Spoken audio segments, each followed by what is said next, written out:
로마서 7장. 형제들아, 내가 법 아는 자들에게 말하노니 너희는 그 법이 사람이 살 동안만 그를 주관하는 줄 알지 못하느냐. 남편 있는 여인이 그 남편 생전에는 법으로 그에게 매인바 되나 만일 그 남편이 죽으면 남편의 법에서 벗어나느니라. 그러므로 만일 그 남편 생전에 다른 남자에게 가면 음녀라. 그러나 만일 남편이 죽으면 그 법에서 자유롭게 되나니 다른 남자에게 갈지라도 음녀가 되지 아니하느니라. 그러므로 내 형제들아, 너희도 그리스도의 몸으로 말미암아 율법에 대하여 죽임을 당하였으니 이는 다르니 곧 죽은 자 가운데서 살아나신 이에게 가서 우리가 하나님을 위하여 열매를 맺게 하려 함이라. 우리가 육신에 있을 때에는 율법으로 말미암는 죄의 정욕이 우리 지체 중에 역사하여 우리로 사망을 위하여 열매를 맺게 하였더니 이제는 우리가 얽매였던 것에 대하여 죽었으므로 율법에서 벗어났으니 이러므로 우리가 영의 새로운 것으로 섬길 것이요 율법 조문의 묵은 것으로 아니할지니라. 그런즉 우리가 무슨 말을 하리요? 율법이 죄냐? 그럴 수 없느니라. 율법으로 말미암지 않고는 내가 죄를 알지 못하였으니 곧 율법이 탐내지 말라 하지 아니하였더라면 내가 탐심을 알지 못하였으리라. 그러나 죄가 기회를 타서 계명으로 말미암아 내 속에서 온갖 탐심을 이루었나니 이는 율법이 없으면 죄가 죽은 것임이라. 전에 율법을 깨닫지 못했을 때에는 내가 살았더니 계명이 이름에 죄는 살아나고 나는 죽었도다. 생명에 이르게 할 그 계명이 내게 대하여 도리어 사망에 이르게 하는 것이 되었도다. 죄가 기회를 타서 계명으로 말미암아 나를 속이고 그것으로 나를 죽였는지라. 이로 보건대 율법은 거룩하고 계명도 거룩하고 의로우며 선하도다. 그런즉 선한 것이 내게 사망이 되었느냐? 그럴 수 없느니라. 오직 죄가 죄로 드러나기 위하여 선한 그것으로 말미암아 나를 죽게 만들었으니 이는 계명으로 말미암아 죄로 심히 죄되게 하려 함이라. 우리가 율법은 신령한 줄 알거니와 나는 육신에 속하여 죄 아래에 팔렸도다. 내가 행하는 것을 내가 알지 못하노니 곧 내가 원하는 것은 행하지 아니하고 도리어 미워하는 것을 행함이라. 만일 내가 원하지 아니하는 그것을 행하면 내가 이로써 율법이 선한 것을 시인하노니 이제는 그것을 행하는 자가 내가 아니요 내 속에 거하는 죄니라. 내 속 곧 내 육신에 선한 것이 거하지 아니하는 줄을 아노니 원함은 내게 있으나 선을 행하는 것은 없노라. 내가 원하는 바 선은 행하지 아니하고 도리어 원하지 아니하는 바 악을 행하는도다. 만일 내가 원하지 아니하는 그것을 하면 이를 행하는 자는 내가 아니요 내 속에 거하는 죄니라. 그러므로 내가 한 법을 깨달았노니 곧 선을 행하기 원하는 나에게 악이 함께 있는 것이로다. 내 속사람으로는 하나님의 법을 즐거워하되 내 지체 속에서 한 다른 법이 내 마음의 법과 싸워 내 지체 속에 있는 죄의 법으로 나를 사로잡는 것을 보는도다. 오호라 나는 공고한 사람이로다. 이 사망의 몸에서 누가 나를 건져내랴. 우리 주 예수 그리스도로 말미암아 하나님께 감사하리로다. 그런즉 내 자신이 마음으로는 하나님의 법을 육신으로는 죄의 법을 섬기노라. 좋은 아침입니다. 오늘은 로마서 7장 말씀을 통해서 하나님이 주시는 계시의 음성을 들을 수 있기를 바랍니다.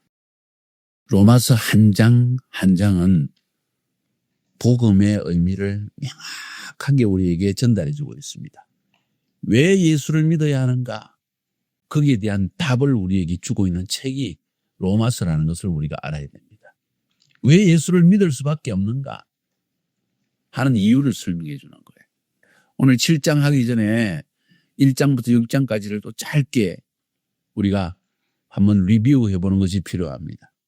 1장, 2장에서 모든 사람들은 하나님의 진노 아래에 있다. 심판을 피할 수가 없다. 3장에서 그렇기 때문에 유대인이나 이방인이나 다 죄 아래 갇혀졌다. 모두가 죄인이다. 그래서 우리는 구원받을 필요가 있는 존재들이다. 4장으로 넘어가서 그런데 하나님께서 구원받는 길을 새 길을 열어주셨다. 율법으로 얻는 구원의 길이 아니고 선한 일을 해서 착한 일을 해서 하나님이 주신 율법을 막 열심으로 지켜서 구원받을 자는 아무도 없다. 왜? 우리는 완전하지 않기 때문이다. 그래서 하나님이 새 길을 열어주셨는데 믿음의 길이다. 아브라함도 이 믿음으로 죽은 자 가운데 율법 때문에 죽어야 되는 그가 이 믿음으로 말미암아 은혜로 사는 그런 길을 얻게 되었다. 다윗도 역시 죄로 인해서 죽을 수밖에 없는데 단번에 의롭다 하시는 회개의 길을 얻었다. 그것도 믿음의 길이다. 그게 4장까지. 5장까지 그러면 믿음으로 우리에게 무슨 일이 일어났는가? 하나님과 화평이 일어났다. 하나님과 화목하게 되어졌기 때문에 우리가 하나님 앞에 의롭다함을 받고 하나님과 교제를 할 수 있게 되는 새 길이 열린 것이다. 어떻게 화평이 일어났느냐? 둘째 아담 때문이다. 첫째 아담은 불순종하였기 때문에 죄가 들어왔는데 둘째 아담인 예수가 오셔서 우리에게 하나님과 화목할 수 있는 새 길을 열어놓으셨다. 생명에 이르는 길을 열어놓으신 거다. 그래서 예수 믿으면 우리가 하나님께 나아갈 수 있는 거다. 내가 길이요 진리요 생명이니 나로 말미암지 않고는 아버지께로 갈 자가 없느니라. 그분은 둘째 아담이시다. 아담은 모든 인류의 대표이다. 6장으로 넘어가서 그러면 하나님과 연합했다는 말의 의미가 무엇인가? 그것은 죄로부터 해방되었다는 뜻이다. 죄가 있는 자는 하나님을 거룩하신 하나님을 볼 수가 없으니까 어떻게 해서 이런 죄로부터 해방이 일어났는가? 그것은 예수 믿는 순간 우리가 그리스도와 연합해버렸기 때문이다. 그리스도는 죄 없는 분이시다. 그래서 그분이 죽은 자 가운데 살아나시고 부활하셨다. 그래서 믿는 순간 그리스도와 우리는 연합된 것이다. 완전히 한 몸이 딱 되어버린 것이다. 그래서 주님이 부활하실 때 우리도 바로 부활하게 되는 거다. 왜? 믿는 순간 그리스도와 딱 하나가 되어버렸기 때문에. 나와 그리스도는 뗄 수 없는 관계가 되어버렸다. 내 안에는 그리스도께서 사시고 나도 그리스도 안에 산다. 이게 연합의 비밀이다. 그래서 이제는 연합된 자로서 내 안에 있는 그리스도께 순종을 해야지 죄에게 순종해서는 안 된다. 순종의 원칙을 해야 된다. 연합의 원칙과 순종의 원칙 혹은 연합의 비밀과 순종의 비밀에 대해서 이야기를 하는 것. 자, 이제는 그리스도와 연합된 자이니 마땅히 그리스도께 순종하여 의의 열매를 맺어가야 된다. 그리스도께 완전히 연합되진 삶을 살아가면 우리 삶에 의의 열매를 거룩한 열매를 맺을 수가 있다. 점점 거룩하게 되어진다. 성화되어질 수 있다. 그러나 그리스도께 연합되어졌는데도 불구하고 자꾸 죄의 종이 되어서 죄의 말을 들으면 우리는 의의 열매를 맺지 못하고 거룩함에 이르지 못하고 하나님과의 단절을 또 맛보게 된다. 그래서 오늘 7장으로 넘어가면서 그렇다면 우리가 그리스도께 순종하여 혹은 의에게 순종하여 의의 열매를 맺는 삶을 살아갈 때 실제로 우리 삶에는 어떤 일이 일어나는가 하는 이야기를 던져주고 있습니다. 내가 오히려 하나님의 법을 따라 살려고 율법을 지키려고 애를 쓰면 쓸수록 오히려 나는 더 절망에 빠진다. 아무리 하려고 해도 안 된다. 왜 그럴까? 가만 살펴보니까 내 안에 죄의 본성이 있고 육신의 욕망이란 게 있다는 걸 발견한다. 그리고 율법을 지키려면 지킬수록 우리는 자꾸 수렁에 빠져들어간다. 왜 이럴까? 그래서 깨닫는 것이 율법을 지키려면 지키려고 애를 쓰면 쓸수록 율법을 치다보면서 나는 죄인이구나. 나는 죄인이구나. 그것만 깨달아 알게 되어진다. 예수를 믿는다는 것은 이런 율법이 할 수 없는 일을 예수께서 내 삶 가운데 행하시는 것을 믿는 것이다. 하는 법칙을 지금 7장에서 발견하게 됩니다. 그래서 7장 전체는 율법의 정죄로 인해서 갈등하는 성도의 모습을 보여주고 있는 거예요. 예수를 믿긴 믿었어요. 하나님의 뜻대로 더 살려고 애를 써. 그래서 하나님의 법대로 11조도 하고 거짓말도 하지 않고 간음도 하지 않고 남과 다투지 않고 내 자신을 절제하면서 율법을 지키면서 막 살려고 더 애를 쓰게 돼. 좋은 행동이죠. 그죠? 근데 그러면 그럴수록 더 나는 율법을 지킬 수 없는 죄인이라는 사실을 깊이 깨달으면서 도대체 나는 누군가? 왜 나는 하나님의 뜻대로 살려고 하는데 되지 않는가 하는 깊은 갈등에 빠지게 되어 있다. 그래서 7장 전체에서는 율법의 정죄로 인해서 갈등하는 성도의 삶의 모습, 예수 믿은 성도들의 갈등의 모습을 지금 보여주고 있는 거예요.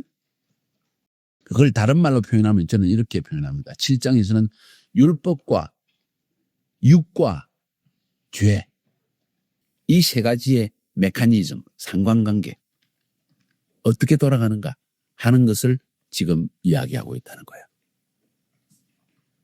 율법과 육신의 욕망과 죄의 힘, 이 세 가지의 상관관계가 어떻게 되어지는가, 그걸 알아야만 여러분이 내가 왜 이런가, 예수 믿었는데 왜 내가 이 모양이 꼴인가, 왜 하려고 하는 대로 잘 되어지지 않는가, 나는 도저히 안 되는 인간인가, 혹시 하나님이 나를 버린 건 아닌가, 이런 갈등까지 빠지게 된다는 거예요. 바울은 아주 현실적인 사람이에요. 그 현실적인 이야기를 아주 철학적으로 신학적으로 우리에게 정확하게 지금 이유를 설명해 주고 있는 것이 7장이라는 거예요. 지금까지는 상당히 좀 신학적으로, 그죠? 그리스도와의 연합이다, 아담의 대표성이다, 이런 이야기를 했잖아요. 하나님과 화목했다. 어찌 보면 아직도 좀 더 이론적인 부분을 이야기했다고 볼 수 있어요. 근데 지금 7장으로 넘어가면 아주 실제적인 이야기를 던지는 거예요. 갈등하는 인간의 모습. 예수 믿었는데도 왜 저렇게 살까? 왜 나는 이렇게밖에 안 될까? 하는 갈등의 문제를 신학적으로 정확하게 해결해 주고 있다는 거예요. 그래서 7장은 율법으로부터의 자유, 어떻게 가능한가? 6장에서는 죄로부터의 자유, 어떻게 가능한가? 6장은 죄로부터의 자유, 연합으로 말미암아 가능하다. 믿음으로 그리스도와 연합할 때 가능하다 하는 이야기. 7장에서는 율법으로부터의 자유, 어떻게 가능한가? 사실 8장에서 답을 주고 있어요. 7장에 대한 답을. 답은 이렇습니다. 예수 그리스도다. 율법으로부터의 자유는 예수 그리스도다. 나는 그것을 발견했다. 그래서 예수님이 십자가에 죽으셨구나. 나의 죄악의 본성이 내 스스로 율법을 지킬 수도 없는 갈등하는 인간. 아무리 주님의 뜻대로 살려고 해도 안 되는 연약함에 휩싸여 있는 나를 위해서 주님이 그래서 그냥 죽어주셨구나. 나는 그것을 믿음으로 또 은혜로 사랑하는구나. 율법과 은혜. 나는 은혜로 사랑하는 존재이다. 그래서 오늘 본문을 저는 세 단락으로 구분을 했습니다. 1절부터 6절까지. 그 다음 7절부터 14절까지. 세 번째 부분은 15절부터 23절까지. 단락을 구분할 때는 구분한 이유가 있겠죠. 그죠? 왜냐하면 저는 이 세 단락으로 구분한 이유가 각 단락 속에서 바울이 말하는 그 논리의 방향이 있기 때문에. 첫 번째 1절부터 6절까지는 뭘 말하고 있을까? 전 남편에게서 죽으면 새 남편에게 시집갈 수 있다. 그 이야기예요. 전 남편이 누굴까? 미스터 율법이야. 미스터 율법. 남편의 옛날 남편 이름이 미스터 율법이야. 율법대로 살려고 우리는 막 애를 써. 유대인들의 모습이에요. 성경에 기록된 대로 토라, 율법에 적힌 대로. 유대인들에게 율법이라는 것은 오늘 본문에는 토라를 이야기해요. 토라. 토라는 뭘까요? 모세에게 주신 5가지 책. 창세기, 출애굽기, 레위기, 민수기, 신명기. 이 토라가 유대인들의 삶의 중심이에요. 유대인들은 지금도 마찬가지로 하나님의 토라의 말씀대로 그대로 지키는 거예요. 안식일에도 절대로 일하지 않고, 냉장고 문이 열려도 내가 닫지 못하고, 이방인에게 시켜서 닫아야 되고, 엘리베이터 단추도 못 누르고, 철저하게 율법을 지키려고 한다는 거예요. 근데 그렇게 한다고 그렇게 지나? 율법을 다 이룰 수 있는 사람이 한 사람이라도 있나? 못한다는 거예요. 그러니까 이 율법은 우리를 얽어매는 거야. 지키려고 애를 쓰면 쓸수록 나는 죄인이구나. 나는 아무것도 할 수 없는 존재구나. 절망에 빠지게 하는 게 율법이라는 거야. 그러니까 전 남편이 좋은 남편이에요? 나쁜 남편이에요? 나쁜 남편이야. 나를 죽이는 거니까. 율법이 자꾸 나를 죽이는 거야. 그죠? 그래서 전 남편의 이름은 미스터 율법이야. 근데 하나님이 새 남편을 주셨어. 그리스도와 연합하는 순간 율법에 대해서 죽어버렸어. 죽었으니까 이제는 새로 시집갈 수 있는 거야. 새 남편의 이름은 미스터 그레이스. 은혜, 미스터 은혜야. 이분은 내가 못나도 받아주시고 잘못해도 괜찮다 하시고 네 연약한 거 내가 다 한다. 나에게 와라. 내가 너 목마르면 먹여줄게. 너 힘으로 애썼지 참 안 됐다. 껴안아주시고 위로하시고 미스터 은혜라는 거예요. 지금 그 이야기를 지금 1절부터 6절까지 하고 있다는 거예요. 보세요. 형제들아, 율법이 살아있을 동안에만 사람을 주관하지 죽고 나면 율법이 무슨 소용이 있느냐. 남편 있는 여인의 예를 드는 거예요. 2절에서는. 남편 있는 여자가 남편이 살아있을 때는 법에 얽매여 있다가 남편이 죽고 나면 해방이야. 새 남편한테 시집갈 수 있어. 이 여자는 남편이 맨날 밥해라, 청소해라, 애들 양육해라, 너 왜 이 모양이냐 맨날 야단만 듣다가 이 남편한테 언제 내가 해방되나 기다리고 있는데 드디어 죽었어. 신났다. 이제는 새 남편한테 난 시집갈 수 있다. 그 새 남편의 이름은 미스터 그레이스. 미스터 로우. 법이 아니라 미스터 그레이스야. 그 새 남편을 만나고 나니까 너무 좋아. 이 남편은 내 연약한 것도 알아. 내가 죄 지어도 용서해 주어. 나는 그 남편하고만 살 거야. 이제는 그 남편 목소리만 들으며 살 거야. 하고 살아야만 너는 살 수 있다는 이야기예요. 우리 힘으로 아무리 하나님을 기쁘시길 해도 안 된다. 남편의 목소리만 듣고 살아라. 그러면 살아나기 시작할 거다. 이 영이. 여기서는 일부러 사도 바울이 성령의 이야기까지는 하지 않습니다. 그러나 여기 언급을 주고 있어요. 6절에 이제는 우리가 얽매였던 것, 율법에 대해서 죽었으므로 율법에서 벗어났으니 이러므로 우리가 영의 새로운 것으로 섬길 것이요. 예수 믿는 순간 그리스도의 영, 성령이 우리 안에 들어오는데 그 영의 음성에 자꾸 귀를 기울이면 살아난다는 이야기예요. 부부싸움을 할 수 있어요. 서로 마음이 안 맞을 수 있어요. 엄마와 자식이 싸울 수 있어요. 그런데 그 순간에 엄마가 왜 저래? 하는 육신적인 내 욕망을 따라 생각하지 말고 내 안에 성령님이 말씀하시는 엄마의 마음을 이해해야지. 아내가 얼마나 힘든 줄 아니? 하는 그 음성에 성령님의 음성에 귀를 기울일 때 생명이 나타나기 시작한다. 죽었던 것이 살아나기 시작한다는 거예요. 관계 안에서. 이게 영의 법칙이라는 거예요. 지금 그 이야기를 1절부터 6절까지 이야기하는. 이제는 율법에 대해서 너는 그리스도와 연합해서 죽었지 않느냐. 율법은 너를 죽이는 거다. 그러니 이제는 네 안에 있는 그리스도의 영으로 살아가야 된다. 그래야만 너는 살 것이다. 율법대로 살려고 하면 네 안에 있는 육신의 정욕과 죄의 힘이 너를 자꾸 사로잡아서 너를 죽게 만든다. 그 이야기는 그 다음 두 번째 단락에서 구체적으로 이야기를 합니다. 어쨌든 첫 번째 부분에서는 죽고 살아야 된다. 율법에 대해서 죽고 그리스도로 말미암아 살아야 된다. 구체적으로 이야기하면 율법을 지키려고 애를 쓰다가 죽지 말고 그리스도의 영의 음성을 듣고 살아야 된다. 이게 굉장히 중요한 법칙이에요. 4절에 보세요. 그러므로 내 형제라 너희도 그리스도의 몸으로 말미암아 율법에 대해서 죽임을 당하였나니 십자가 위에서 예수를 죽인 게 누구예요? 율법이 죽인 거야. 율법은 죄를 보면 죽이는 법이에요. 우리 안에 죄가 있기 때문에 율법은 계속 죽이는 거야. 율법 따라 살려고 하면 할수록 율법은 우리를 죽여. 너 죄인이야. 너 또 죄 지었지. 율법을 따라 살려고 하면 할수록 거룩함에 이르기 위해서 하나님이 기뻐하시는 뜻을 이루기 위해서 살려고 하는데 그러면 그럴수록 나를 자꾸 죽인다는 거야. 도대체 이게 뭐냐? 나는 하나님의 뜻을 이루려고 하는데 왜 나는 자꾸 괴롭나? 근데 율법을 따라 살려고 하면 죽는다. 실제로 율법을 이루지도 못한다. 율법이 말하는 거룩함에 이르지도 못한다. 율법엔 그런 힘이 없다. 오직 그리스도께만 있다. 그래서 이는 4절이죠. 다른 이 곧 죽은 자 가운데서 살아나신 이에게 가서 우리로 하나님을 위하여 열매를 맺히게 하려 함이라.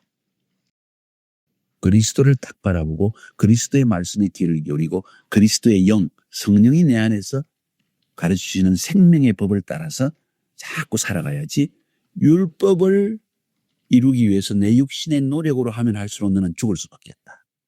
그래서 5절 6절에도 우리가 육신에 있을 때는 율법으로 말미암은 죄의 정욕이 우리 지체의 역사에 우리로 사명을 위하여 열매를 맺게 하였더니 이제는 우리가 얽매였던 것에 대해 죽었으므로 율법에서 벗어났으니 이러므로 우리가 영의 새로운 것으로 섬길 것이요 의문의 묵은 것으로 아니할지니라. 영의 새로운 것으로. 이 말에 여러분 줄을 쫙 끊어야 됩니다. 영의 새로운 것으로 섬겨야 된다. 영의 새로운 것. 그 영은 부활의 영입니다. 십자가에서 죽었던 예수를 살린 영입니다. 내가 율법 때문에 나는 죽었다 하는 상태에 있는 나를 내 안에서 살리는 영이라는 거야. 그래서 성령님의 음성에 늘 민감하게 귀를 기울이고 살아야 됩니다. 두 번째 부분 넘어가 봅니다. 7절부터 14절까지에서는 드디어 도대체 그러면 율법이 왜 나를 죽이는가? 율법은 선한 것인데 왜 나를 죽이는가 하는 데 대한 이야기를 들려주고 있습니다. 율법, 육신, 죄의 메커니즘. 도대체 율법은 무슨 역할을 하는 것인가? 육신이라는 게 뭘 의미하는가? 그건 육신의 정욕을 의미하는 거예요. 죄는 뭔가? 죄의 힘. 요 세 가지가 어떻게 서로 일하고 있는가 하는 것을 바울이 지금 설명을 딱 해주고 있어요. 7절부터 14절까지. 먼저 율법의 역할이 뭔가? 율법은 살리는 게 아니라 죽이는 거예요. 죄를 깨닫게 하는 것뿐이라는 거예요. 그리고 이상하게도 율법에서 뭐 하지 마라, 간음하지 마라, 도둑질하지 마라. 그러면 인간의 본성, 육신의 욕망은 간음 더 하고 싶어. 도둑질하고 싶어. 유대인들에게 특별히 해당되는 이야기예요. 유대인들은 율법을 따라 막 살아가려고. 근데 율법을 굉장히 연구한다고. 십계명을 쉽게 이야기해서 도둑질하지 마라. 그러면 도둑질. 듣는 순간 도둑질이 하고 싶은 마음이 일어난다는 거예요. 이게 인간의 본성이라는 거예요. 간음하지 마라. 눈으로 여자만 쳐다봐도 음욕만 품어도 간음한 것이다. 하는데 그 말을 듣고 나니까 보니까 진짜 음욕이 자꾸 일어나는 걸 자기가 느껴. 그리고 실제로 일어나. 이게 참 희한한 율법의 메커니즘이라는 거예요. 지금 바울이 그 이야기를 하거든요. 유대인들아, 너희들이 율법을 지키려고 애를 쓰지. 근데 율법을 보면서 오히려 네 안에 죄악의 욕망만 일어나지 않느냐? 하는 이야기 지금 하고 있다는 거예요. 실제로 그렇다는 거죠. 그래서 율법의 역할이라는 것은 죄를 깨닫게 하는 것이지 죄에서 벗어나게 하는 힘을 가진 게 아니다. 죄에 대한 욕망만 더 일으키는 것뿐이다. 그래서 내가 죄를 짓고 나면 죄를 더 심판하고 죄라는 것을 깨닫게 하고 내가 죄인인 것을 더 깊이 깨닫게 해서 절망에 빠지는 것이다. 뿐만 아니라 율법에 기록된 일들을 통해서 오히려 나로 하여금 죄를 더 짓게 만든다. 자, 그러면 바울이 묻습니다. 그럼 율법이 악한 거냐? 아니다. 율법은 거룩한 것이다. 하나님의 법이다. 하나님의 성품을 드러내는 것이다. 율법 그리고 그 하나하나 적혀진 계명들도 다 거룩하고 의롭고 다 선한 것이다. 그런데 이 율법과 계명을 통해서 죄가 무엇인지를 더 정확하게 우리에게 보여주는 것이다. 네가 죄인이라는 것을 더 깊이 깨닫게 해주는 것이다. 그래서 바울이 깨닫는 것이 뭔 거니? 바울이 자기가 깨닫는 걸 얘기해. 율법은 선한 것인데 내 육체가 너무 연약하구나. 내 육신이 욕망이 너무 강해가지고 율법을 이룰 능력이 없는 연약한 존재구나 하는 사실을 깨닫는 거예요. 그리고 내 안에 죄의 힘이 너무 강하구나. 이기주의적인 죄의 힘이 내 마음대로 살려고 하는 죄의 힘이 너무 강하구나. 그래서 예수 믿은 후에도 그 갈등에서 벗어나지 못하는 거예요. 난 예수 믿어서 죄에서 벗어났다고 해서 죄의 힘이 내 안에 없는 줄 알았는데, 육신의 욕망이 없는 줄 알았는데, 아이고 믿고 나니까 더 그게 죄인이라는 걸 더 깨닫게 되죠. 그렇지, 나는 누군가? 나는 왜 하나님의 법궤를 살려야 하는데 안 되는가 하며 막 절망에 빠져서 울다가 지치는 거예요. 그 경험을 뼈저리게 느껴야만 주님의 은혜가 뭔지에 대한 감사가 넘치게 돼 있어요. 나 같은 죄인 살리신, 이게 신앙 고백이 되었죠. 난 정말 죄인이구나. 이런 죄인이 주님이 이런 죄인을 위해 십자가에서 못을 확 박혀서 내 죄, 내 저주, 내 심판을 주님이 죽음을 다 당하신 거구나. 주님 감사합니다. 이제는 믿음으로 살겠습니다. 그리고 내 안에 있는 성령님의 음성에만 순종하며 살겠습니다. 하는 고백이 강하게 일어나게 된다. 그 이야기를 지금 14절까지 이야기했고, 세 번째 부분 15절부터 25절까지는 성도의 갈등을 이야기하는 거예요. 육신과 율법과 육신의 욕망과 죄의 힘에 의해서 이끌려 살아가는 우리의 모습에 대한 고백을 지금 바울이 지금 하고 있는 거예요. 지금 이 바울이 말하는 15절부터 25절까지 갈등, 내가 행하는 것을 내가 알지 못한다. 원하는 것은 행치 않고 도리어 미워하는 그걸 행한다. 내가 그렇게 안 하려고 했는데 또 그렇게 해버렸다. 쉽게 이야기. 내가 그래 안 하려고 했는데 또 그렇게 해버렸다. 그걸 통해 깨닫는 것이 내 안에 죄악의 힘이 너무 강하구나. 내 안에 육신의 욕망이 굉장히 강하구나. 그게 나의 본 모습이구나. 육신의 이글거리는 욕망. 죄의 힘. 그게 나구나. 그리고 율법은 그런 나를 쳐다보고 막 정죄를 해야 되는구나. 도대체 나는 누군가? 나는 죽을 수밖에 없는 존재구나. 나는 죽고 싶다. 만약 그리스도가 없었다면. 근데 주님이 이런 나를 위해서, 그러니까 십자가에 내 죄를 위해 죽었다는 말이 너무 가벼운 말이야. 죽을 수밖에 없는 내 존재를 위해 주님이 대신 죽으셨구나 하는 게 다 깨달아지는 거예요. 그 갈등의 모습을 지금 15절부터 25절까지 지금 언급하고 있는 거예요. 15절에 내가 행하는 것을 내가 알지 못하느니 곧 원하는 이것은 행하지 않고 도리어 미워하는 그것을 행함이라. 신중하게 나를 쳐다보니까 진짜 내 본성 속에 그리스도께서 하나님이 원하시는 그것을 행하려는 마음보다도 내 육신의 욕망을 따라 행하는 것이 더 강하구나. 나는 도대체 누군가? 18절에 내 속 곧 내 육신에 선한 것이 거하지 아니하는 줄 아노니 원함은 내게 있으나 선을 행하는 것은 없도다. 내가 원하는 선은 행치 않고 도리어 원치 않은 악을 행하는도다. 내 안에 싸움이 일어나고 있구나. 근데 내가 그 싸움을 내가 이기지 못하고 있구나. 나는 악하구나. 나는 죄인이구나. 도대체 나는 누군가? 괴롭다. 그 이야기 지금 하고 있는 거예요. 이건 바울의 갈등이 아니라 모든 인간의 갈등. 뭘 지금 바울이 깨닫는 거예요? 자기 안에 있는 내적인 모습. 도대체 나는 왜 이러는가? 17절부터 그죠? 22절까지. 도대체 나는 누군가? 뭘 하고 있는가? 아, 내 안에 죄가 있구나. 내 속에 거하는 죄가 이 일을 행하고 있구나 할 때 그 죄는 죄의 힘을 얘기하는 거야. 내가 알지 못하는 죄의 힘이라는 것이 내 안에 지금 있구나. 그것이 내 육신을 통해서 욕망을 자꾸 일으켜가지고 내 마음대로 살게 하는구나. 그리고 나를 점점 죄의 힘 가운데, 그걸 표현을 이렇게 하죠. 23절에 내 지체 속에서 또 다른 법이 내 마음의 법과 싸워서 내 지체 속에 있는 죄의 법 아래로, 이 죄의 힘 아래로 나를 사로잡아 오는 것을 봅니다. 나를 막 죄의 힘을 가지고 끌어서 육신의 욕망대로 살게 막 이끄는 힘이 있구나. 죄가 들어앉아 있구나. 죄의 힘이 내 안에 살아있구나.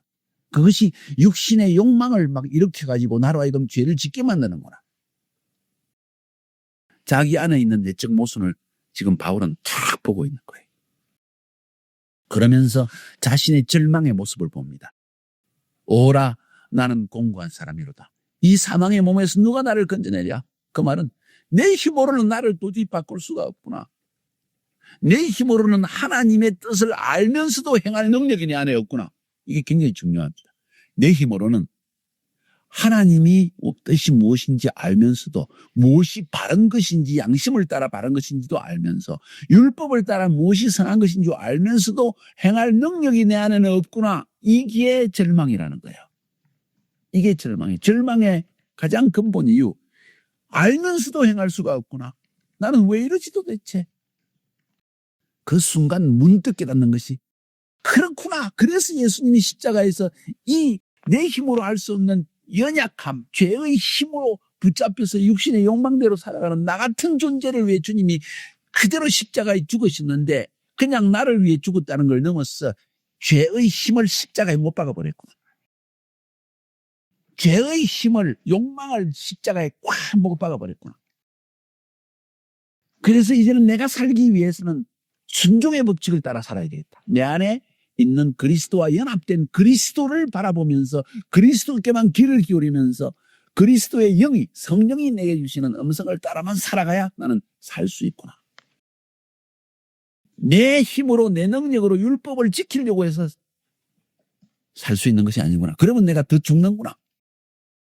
그래서 우리가 율법에서 해방되는 길을 지금 이야기하고 있는데 그 해방되는 길은 영의 법칙을 따라 살아가는 것이다. 영의 음성에 순종해야만 한다.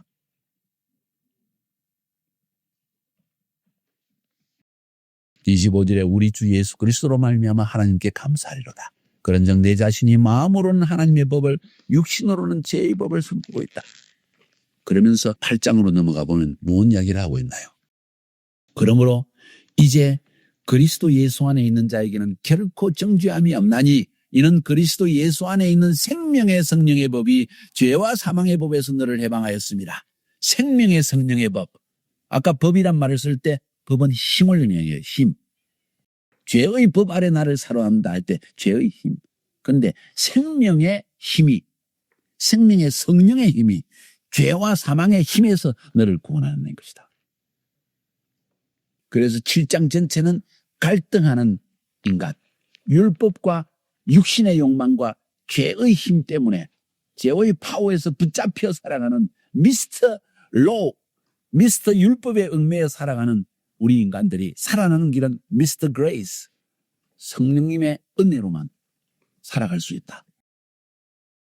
율법에서 해방되어진 길에 대해서 바울은 지금 우리에게 말하고 있다는 거예요. 이 메커니즘을 여러분이 이해하시고 매일매일 삶 속에서 율법, 육신의 욕망, 죄의 힘, 그것이 어떻게 서로 일하는지를 자꾸 느끼면서 여기에서 벗어나 살 수 있는 길은 그리스도의 성령의 법이다.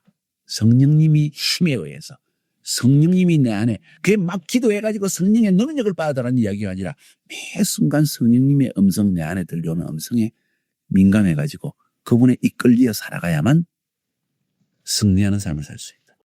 6장에서는 죄로부터 자유케 되는 길, 7장에서는 율법으로부터 자유케 되는 길, 그건 성령님의 이끌려 살아가는 삶이 되겠다. 율법과 육신의 욕망과 죄의 힘에서 벗어나는 길은, 자유케 되는 길은 성령님께 이끌림을 받는 삶이다. 율법으로부터 자유하는 삶, 그것을 지금 7장에서 말하고 있다는 것. 승리하시기를 주의 이름으로 축복합니다.